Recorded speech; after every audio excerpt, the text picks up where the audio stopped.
Para sahabat juga tidak mendapatkan keberkatan daripada orang-orang saleh seperti Abu Bakar, Umar dan yang lain, sama ada saat mereka hidup ataupun setelah mereka wafat. Para sahabat tidak pergi ke Gua Hira untuk salat atau berdoa di sana. Itulah sebahagian jemaah lakukan pada hari ini. Betul tuan-tuan? Naik kat Jabal Nur tu kan, salat dan sebagainya. Mereka tidak pergi ke Bukit Thur, tempat Allah berbicara dengan Nabi Musa, untuk salat atau berdoa, atau ke tempat-tempat lainnya di Gunung Ganang yang dikatakan merupakan tempat-tempat para nabi atau yang lain. Mereka juga tidak pergi ke tugu peringatan yang dibangunkan di atas kubur seorang nabi. Di samping itu, tempat di Madinah An-Nabawiyah yang di sana Nabi selalu salat, tidak seorang salaf pun yang mengusapnya atau menciumnya. Tidak juga di Mekah, tempat Nabi selalu salat di sana. Apabila Nabi tidak mensyariatkan mengusap atau mencium tempat-tempat yang beliau injak atau pijak berdiri dengan kedua telapak kaki baginda yang mulia dan baginda salat di atasnya, lalu bagaimana dengan tempat yang fulan, si fulan atau si fulan pernah menggunakannya untuk salat atau tidur? Jadi kalau orang-orang lain, lagilah tak patut untuk kita nak menjejaki tempat-tempat mereka untuk kita nak ambil berkat dan seumpamanya. Mengusap atau mencium tempat-tempat seperti ini, para ulama sudah memastikan secara mendasar dalam agama Islam bahawa ia tidak termasuk syariat Nabi Muhammad sallallahu alaihi wasallam. Maksud di sini tuan-tuan, tak ada istilah kita nak bertabarruk dengan kita menyapu-nyapu orang-orang atau tempat-tempat dan sebagainya, kerana tak ada syariat macam tu.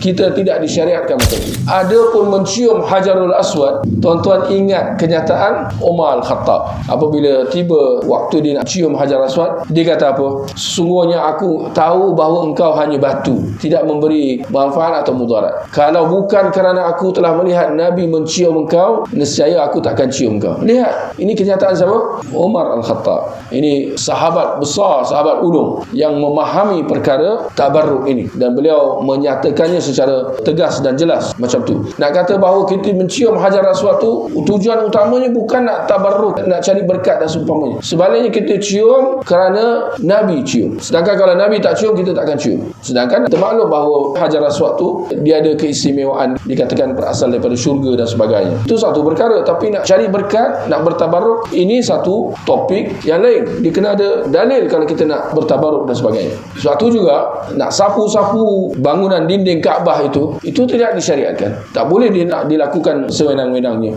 Apatah lagi kalau kita nak sapu-sapu badan seorang syekh dan seumpamanya.